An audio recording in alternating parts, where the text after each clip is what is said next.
Hi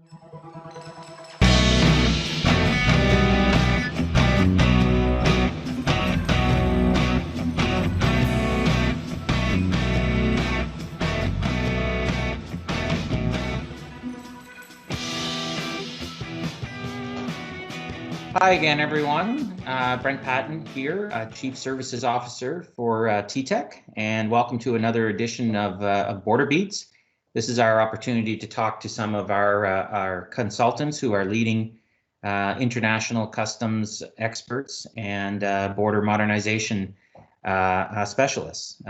Very happy today to be joined by a trusted friend of TTEK and a longtime friend and colleague of myself and of our CEO, Chris Thibodeau, joined by Mr. John Dolimount.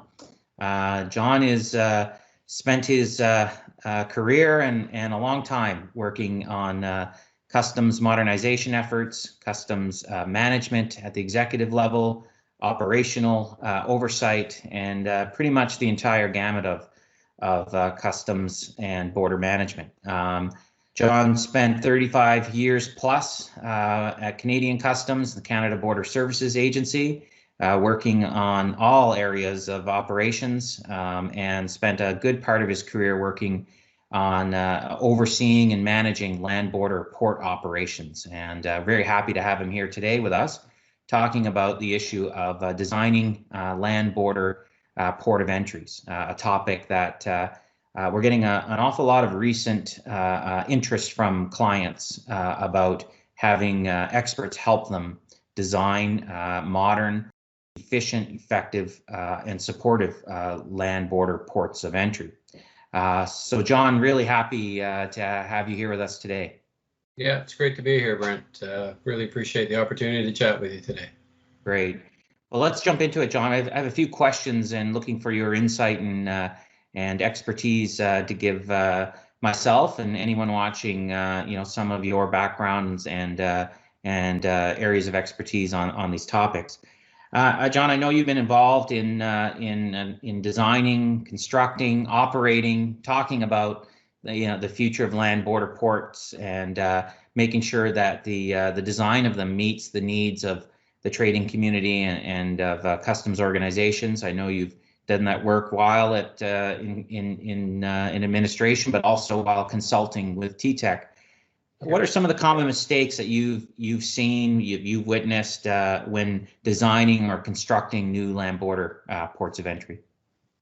Well, that's a great question, and thanks for that question. I think land borders have been neglected for a long time. I mean, we've thought about trade and trade facilitation, but the physical platform of a land border has been neglected. So the case for modernization is something I really want to talk about.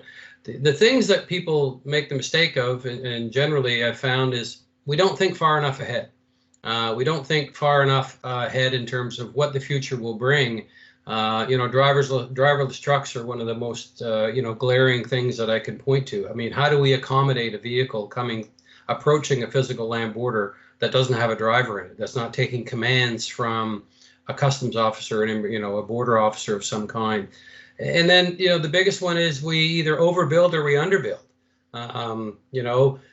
Everybody wants the biggest and brightest and fanciest physical platform, build it really big, and then you end up with a lot of redundant space, or you build it because you didn't project your numbers for globalization or trade volumes, especially in emerging economies, and I think that's the biggest issue. So the biggest common mistake is overbuilding or underbuilding. So not designing with enough flexibility built into the design to allow you to do something differently 5 or 10 or 15 years down the road without it costing you exponential amounts of money. John, almost every customs modernization or customs project to be successful requires coordination with other government agencies. And I think whether it's a new policy, a new system, a new process, if we ignore the needs and the discussions required with OGAs, I think a lot of projects are doomed to fail. What has been your experience, or what can be learned, and what are some things to think about in regards to including the requirements of other government agencies into the design and construction of a new land border port of entry? That's another excellent question. I mean, the simple answer is consultation, consultation, consultation. But it has to be more than that. What I found and my experience has been that a lot of the customs administrations around the world that I've dealt with are leading edge, and they're the ones who are at the apex of the border. They're the the thin edge of the wedge where everybody has to come through the border. So they are generally very innovative. They're doing the single window. They're doing advanced technology.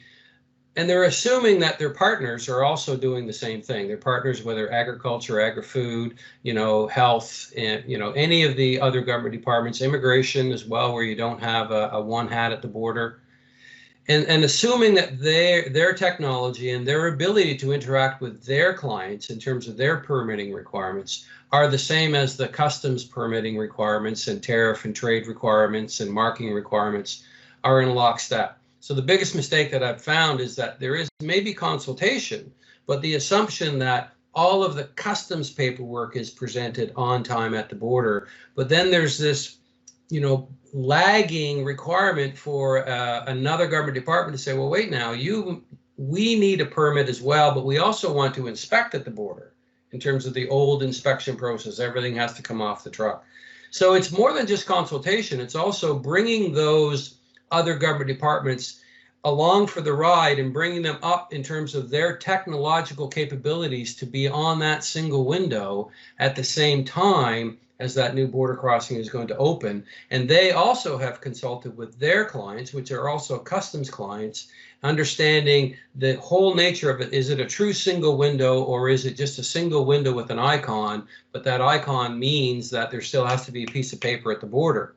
So the examination requirements at the border for customs are very small, and there's only a few limited spaces that we've designed in the new border crossing. But the agriculture people say, no, we need 15 or 20 bays for what we're going to do.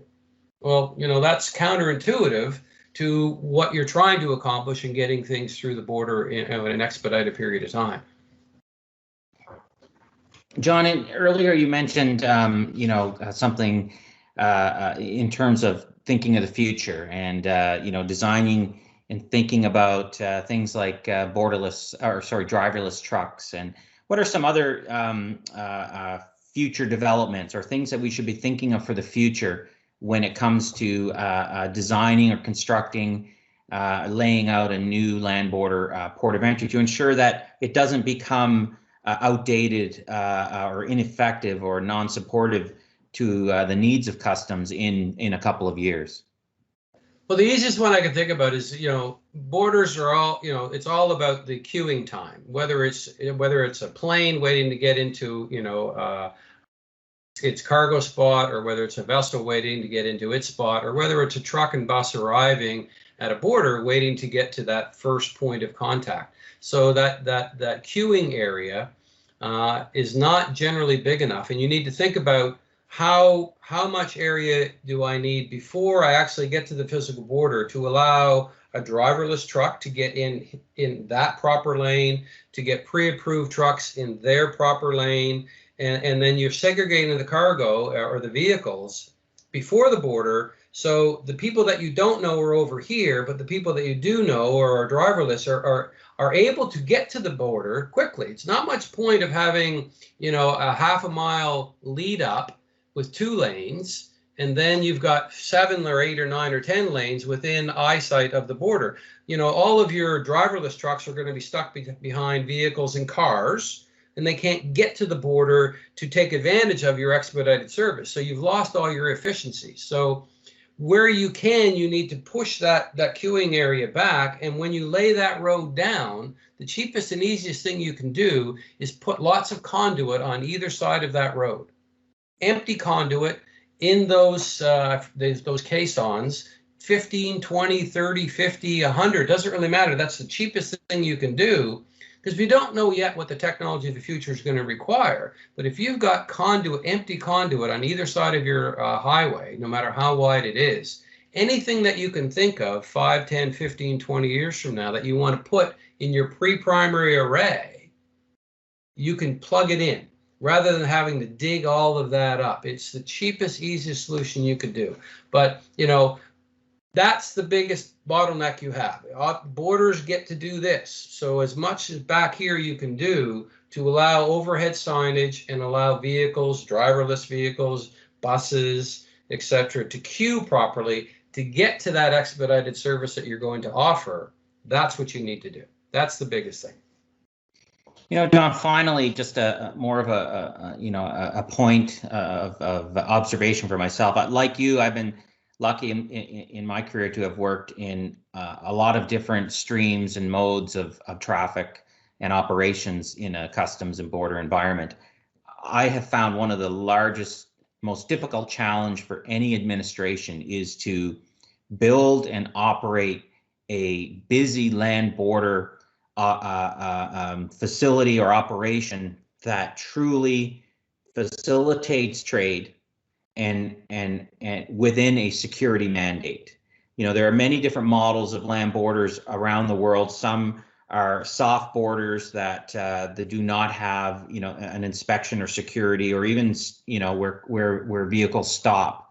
But we do see a lot of countries that still require a hard border with customs processing at the land border, and under mandates that prioritize both trade facilitation and security. And to me, that must be the biggest challenge for an administration, to find an operational model of the land border that can allow trade facilitation that supports an economy, a modern economy, while at the same time also ensuring security. I don't know about you, but I think that remains one of the largest challenges for customs administrations.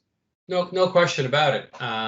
It is the biggest challenge, and the way the world security dynamics change with emerging economies that don't necessarily have the experience that we've had in North America, in South America, the Eastern European bloc, emerging economies, the Middle East. The key to that is technology, intelligence, advanced information, advanced ruling. Those are all the things that are easily done, and you can put them in fairly simply. But the key element is winning the hearts and minds of the officers that are working in that physical plant. Do they trust the technology? Do they trust the intelligence? And it's not only those officers, it's also the public and the politicians and the other government departments. So if you do not have a whole of security apparatus approach, and we talked about this in Saudi Arabia with the command center, you have to consider this whole area. It's managed not just by one entity. It's managed by your border patrol, your border police, your internal security police, whatever you want to call those people, those entities that have a responsibility for border security. Whatever you're doing under the hat of a customs administration, you have to bring all of those elements together and show them how they can work in an cooperative way. And they have to all have a piece of and understand that you can still have your mandate solved on a security point of view in my border crossing if we do it in this joint command type of a scenario. But you have to prove it to them, or else what you will end up doing is you're going to have a border police say, I need this in my facility. I need fencing. I need this, and another internal service department is going to say, well, I need this, and I need jail cells, and I need that. And then everything's just going to get thick and thick and thick and thick and thick. And then you've just basically created yourself, a stall egg kind of an operation. So it's consultation is the biggest thing. Yeah. You end up tipping the balance between the security and trade facilitation requirements. So, John, look, I really appreciate your time today. On behalf of TTEK, thank you for coming to talk to us about what we think is an important and emerging issue. We're lucky to have experts like you on our bench to bring this perspective and this area of expertise to us. So we'd like to thank you very much. You're more than welcome. It's been my pleasure.